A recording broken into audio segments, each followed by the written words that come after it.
नहमदुहु व नुसल्ली व नुसल्लिमु अला रसूलिहिल करीम अम्मा बाद फ़अऊज़ु बिल्लाहि मिनश शैतानिर रजीम बिस्मिल्लाहिर रहमानिर रहीम।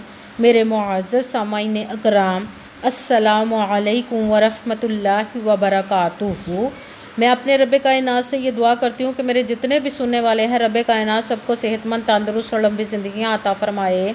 हम सब की हर मुश्किल और परेशानियों, तंगदस्तियों में मेरा रब कायनात हमारी मदद अता फ़रमाए। हमें ज़हनी, रूहानी, जिस्मानी अज़ियत और तकलीफ़ और बीमारियों से निजात अता फ़रमाए। हमें ज़हनी और रूहानी सुकून अता फ़रमाए। हमें बीमार दुनिया से बचाकर बीमार मदीना बनाए। और जो हम सब के हक़ों में बेहतर है, मेरा रब कायनात हमारे लिए वो अता फ़रमाए। और जो हमारे हक़ों में बेहतर नहीं, उसका ख्याल भी हम सब के दिलों से निकाल दे और हम सब को अपनी रज़ा पर राज़ी रहने वाला बना दे। आमीन सुमा आमीन। माशाल्लाह से आज सफ़रुल मुज़फ़्फ़र की 4 तारीख़ और सफ़र के पहले हफ्ते का दिन है। आज के दिन जो मैं आप लोगों के लिए वजीफ़ा लेकर आई हूँ, या अल्लाहु या करीमू और सूरत कौसर का वजीफ़ा है। इस वजीफ़े को जिस भी घर में पढ़ा जाता है, उस घर के सब रहने वालों की अल्लाह पाक हर हाजत, हर मुराद पूरी कर देता है। और जो सारी उम्र ना उनको मिल सका, आज इस वजीफ़े को पढ़ते ही रब कायनात उन पर अपना खुसूसी करम अता फ़रमाएगा। उनकी हर नेक और जायज़ हाजत मुराद को पूरा अता फ़रमा देगा। रब कायनात अपने गैबी ख़जानों से ऐसी दौलत अता फ़रमाएगा कि वो ख़ुद भी सोच नहीं सकते कि कहाँ कहाँ से और कैसे कैसे हमारे लिए दौलत आ रही है। आप इस वजीफ़े को आज के दिन स्किप मत कीजिएगा, छोड़िएगा मत। जैसे वीडियो मिले फ़ौरन पढ़ ले। अगर फ़ौरन किसी मजबूरी की वजह से ना पढ़ सके तो इस वीडियो को अपने पास सेव कर लें, और जैसे ही आपको टाइम मिले तो इस वजीफ़े को लाजमन पढ़िएगा और पढ़ कर देखिए रब कायनात आपकी ज़िंदगी में कैसे कैसे मोजज़े अता फ़रमाएगा इंशाअल्लाह अज़ीज़। आप इस वजीफ़े को रब कायनात के गैबी ख़जानों से दौलत लेने के लिए पढ़ सकते हैं। आपका अपना घर नहीं, घर ख़रीदने के लिए पढ़ सकते हैं। आपके घर में लड़ाई झगड़े रहते, नचाकी, परेशानी, मुफलसी, गरीबी है, उसके लिए पढ़ सकते हैं। आपके घर कोई बहुत ज़्यादा बीमार है या आप ख़ुद बीमार हैं, उसके लिए पढ़ सकते हैं। आपकी औलाद नहीं या आपकी औलाद नाफरमान है, उसके लिए पढ़ सकते हैं। आपके ऊपर बहुत ज़्यादा कर्ज़ है, उतरने का सबब नहीं बन रहा, उसके लिए पढ़ सकते हैं। आपकी पास अच्छी जॉब नहीं, जॉब लेने के लिए पढ़ सकते हैं। आपका अच्छा भला कारोबार चलता हुआ अचानक से बंद हो गया, उसके लिए पढ़ सकते हैं। आपकी शादी नहीं हो रही या आपके बच्चों की शादियां नहीं हो रही, उसके लिए पढ़ सकते हैं। आपकी ज़िंदगी में, आपके घर में सुकून नहीं, आपके कारोबार में, दौलत में, रिज़्क़ में बरकत नहीं, उसके लिए पढ़ सकते हैं। आप पर जादू, टूना, बंदिश, नज़र बद, हसद कुछ भी है, उसको ख़त्म करने के लिए पढ़ सकते हैं। मतलब किसी भी मकसद, किसी भी हाजत, किसी भी मुराद के लिए पढ़ सकते हैं। मगर जब पढ़ने लगे तो रब कायनात की ज़ात पाक पर यकीन कामिल रख के पढ़िएगा। कहते हैं कि यकीन कामिल होता है, पीर कामिल नहीं होता। और अच्छी नीयत रख के पढ़िएगा कि रब कायनात कुरान पाक में इरशाद फरमाता है, इन्नमल अमालु बिन्नियात, कि जो अमलों का दारोमदार होता है वो नीयतों पर होता। अगर हमारी नीयत अच्छी है तो हमारा अमल भी अच्छा होता है, और अगर हमारी नीयत ही अच्छी नहीं तो हमारा अमल भी अच्छा नहीं होता। चाहे हम जितनी मर्ज़ी मेहनत कर ले, जितनी मर्ज़ी कोशिश कर ले, हमें उसका फल, उसका अजर अच्छा नहीं मिलता। इसलिए अच्छी नीयत रख के, पुख्ता यकीन रख के, और 5 वक्त की नमाज की पाबंदी लाजमी रखिएगा। फिर इस वजीफ़े को कीजिए। अगर वजीफ़ा करते वक्त आपके दिलों में, जहनों में ऐसा वसवसा नहीं आना चाहिए कि हम ये मेहनत कर रहे, पता नहीं हमारी मुराद पूरी हो या ना हो। ऐसा हो नहीं सकता कि हम रब कायनात के किसी इस्म का या कलाम पाक का वजीफ़ा पढ़े और हमें कामयाबी ना मिले। ये हमारे ईमान की कमज़ोरी, जिसकी वजह से हमें नाकामी मिलती है। आपने सिर्फ अमल करना, उसका फल, उसका अजर देना उस ज़ात पाक का काम है, क्योंकि उसकी दस्ते कुदरत से कोई चीज़ बाहर नहीं। उसके कुन कहने की देर है और फ़याकून हो जाता है। आपने अमल करने के बाद उसके कुन का इंतज़ार करना। इंशाअल्लाह अज़ीज़ रब कायनात अपने हुक्म से आपकी तकदीर के बंद तालों को खोल देगा, नसीब के सितारों को चमका देगा। आपकी ज़िंदगी में कभी किसी चीज़ की कमी नहीं रहेगी इंशाअल्लाह अज़ीज़ उसके हुक्म से।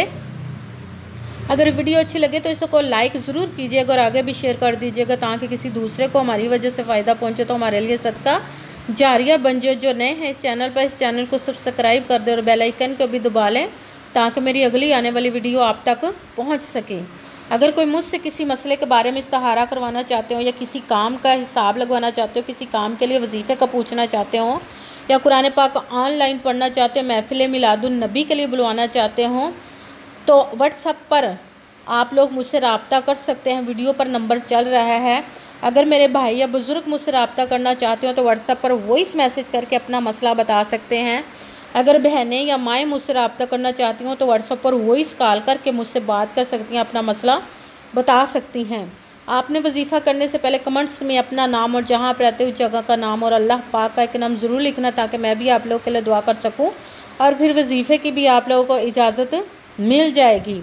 आपने वजीफ़ा करने से पहले पूरी वीडियो को ध्यान के साथ सुन के समझ के फिर वजीफ़े को करना है। ऐसा ना हो कि वीडियो को स्किप कर करके छोड़ के सुने, फिर कोई बात रह जाए और आप वजीफ़ा करें और वो ठीक ना हो। आपने ना तो किसी अमल में कम करके पढ़ना, ना ज़्यादा बढ़ा कर पढ़ना। अगर कम या ज़्यादा कर देते तो वो हमारा वजीफ़ा ठीक नहीं होता, हमें कामयाबी नहीं मिलती। इसलिए जिस तादाद और जिस तरतीब के साथ मैं आप लोगों को वजीफ़ा बताने लगी हूँ, उसी तादाद और उसी तरतीब के साथ आपने इस अमल को पढ़ना है। आप इस अमल को आज के दिन किसी भी जगह पर बैठकर पढ़ सकते, घर में, ऑफिस, मदरसे में, यूनिवर्सिटी में, कॉलेज में, शॉप पे। मगर जब पढ़ने लगे बिल्कुल खामोशी तवज्जो सुकून के साथ पढ़ना है। कोई वजीफ़े के दरमियान ना तो आपने किसी से बात करनी, ना उठना, ना फ़ोन इस्तेमाल करना है। अगर हम किसी से बात कर लेते, उठ जाते, फ़ोन इस्तेमाल करते तो वो हमारा वजीफ़ा ठीक नहीं होता, हमें कामयाबी नहीं मिलती। इसीलिए आपने मुकम्मल वजीफ़ा पढ़ने के बाद ही किसी से बात करनी, उठना या के फ़ोन इस्तेमाल करना है। आप इस वजीफ़े को आज के दिन किसी भी वक्त पढ़ सकते, किसी भी नमाज के साथ पढ़ सकते, नमाज के अलावा भी पढ़ सकते हैं। अगर नमाज के साथ पढ़ रहे हैं तो नमाज मुकम्मल पढ़ने के बाद, दुआ मांगने के बाद आपने इस वजीफ़े को पढ़ना है। अगर नमाज के अलावा पढ़ रहे तो बावजू होकर ऐसी जगह पर बैठकर पढ़ना जहाँ बिल्कुल खामोशी तवज्जो सुकून के साथ आप इस अमल को पढ़ सकें। जब अमल पढ़ने के लिए आप बैठ गए तो एक मरतबा आपने दुरूद पाक पढ़ना। कोई सा भी दुरूद पाक पढ़ सकते हैं, मगर दुरूद इब्राहिमी जो नमाज में पढ़ा जाता है वो वाला दुरूद पाक एक मरतबा पढ़ लें तो ज़्यादा बेहतर, वरना कोई सा भी दुरूद पाक आप पढ़ सकते हैं।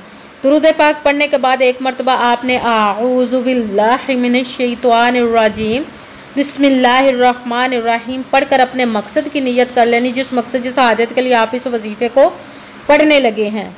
फिर सबसे पहले नंबर पर जो वजीफ़ा पढ़ना है वो रब्बे कायनात के 2 इसमों को मिलाकर पढ़ना है। वो स्क्रीन पर भी आपको नज़र आ रहा है, या अल्लाहु या करीमू, या अल्लाहु या करीमू, या अल्लाहु या करीमू, या अल्लाहु या करीमू। इसको आपने 11 मरतबा 11 टाइम पढ़ना। फिर साथ ही दूसरे नंबर वाला वजीफ़ा कुरान पाक की सबसे छोटी, लाडली और ज़िद्दी सूरत, जो कि दौलत के लिए पावरफुल और मुजर्रब वजीफ़ा माना जाता है, सूरह कौसर का वजीफ़ा पढ़ना है। बिस्मिल्लाहिर्रहमानिर्रहीम इन्ना अअतैना कल कौसर फसल्लि लिरब्बिका वनहर इन्ना शानिअका हुवल अबतर। बिस्मिल्लाहिर्रहमानिर्रहीम इन्ना अअतैना कल कौसर फसल्लि लिरब्बिका वनहर इन्ना शानिअका हुवल अबतर। सूरह कौसर को आपने 10 मरतबा 10 टाइम पढ़ना। फिर साथ ही तीसरे नंबर वाला वजीफ़ा अल्लाह पाक और उसके महबूब का नाम प्यार और मोहब्बत के साथ इन इसमों को पढ़िएगा। या अल्लाहु या मोहम्मद, या अल्लाहु या मोहम्मद, या अल्लाहु या मोहम्मद, या अल्लाहु या मोहम्मद। इसको आपने 11 मरतबा 11 टाइम पढ़ना है। सबसे पहले एक मरतबा दुरूद पाक पढ़ा, फिर एक मरतबा आऊज़ु बिल्लाहि मिनश शैतानिर रजीम बिस्मिल्लाहिर्रहमानिर्रहीम पढ़कर अपने मकसद की नियत कर लेनी, जिसके लिए आप वजीफ़ा पढ़ रहे हैं। पहले नंबर पर जो अमल आपने जो वजीफ़ा पढ़ना वो है या अल्लाहु या करीमू। इसको आपने 11 मरतबा 11 टाइम पढ़ना। फिर साथ ही दूसरे नंबर वाला वजीफ़ा सूरह कौसर का बिस्मिल्लाहिर्रहमानिर्रहीम इन्ना अअतैना कल कौसर फसल्लि लिरब्बिका वनहर इन्ना शानिअका हुवल अबतर। सूरह कौसर को आपने 10 मरतबा 10 टाइम पढ़ना। फिर साथ ही तीसरे नंबर वाला वजीफ़ा या अल्लाहु या मोहम्मद, इसको आपने 11 मरतबा 11 टाइम पढ़ना। फिर साथ ही वही दुरूद पाक पढ़ना जो दुरूद पाक आपने वजीफ़ा शुरू करने से पहले पढ़ा था। जब दुरूद पाक पढ़ लिया, अब आपका वजीफ़ा मुकम्मल हो गया। अब आपने दोनों हाथों को रब्बे कायनात की बारगाह अक़दस में बुलंद कर लेना है। सबसे पहले अपने गुनाहों की बख्शिश की दुआ मांगनी। फिर जिस मकसद, जिस हाजत के लिए आपने इस वजीफ़े को किया उसकी खूब दुआ कीजिएगा और दुआओं में मुझे भी याद रखिएगा, मेरे लिए भी दुआ कीजिएगा। जज़ाकल्लाहु खैरा। जिस मकसद जिस हाजत के लिए आपने इस वजीफ़े को किया, रब कायनात अपने हुक्म से, अपने प्यारे महबूब के सदका से, अपने कलाम पाक और इसमें मुबारक के सदके आपकी तमाम नेक व जायज़ हाजात को कबूल मंजूर अता फ़रमाए। आमीन सुमा आमीन। वजीफ़े के बाद आप जितना आपसे हो सके अपना सदका दीजिएगा, सदका ज़रूर दीजिएगा। रब कायनात आपकी ख्वाहिशात को कबूल मंजूर अता फ़रमाए। अस्सलामु अलैकुम व रहमतुल्लाहि व बरकातुहू।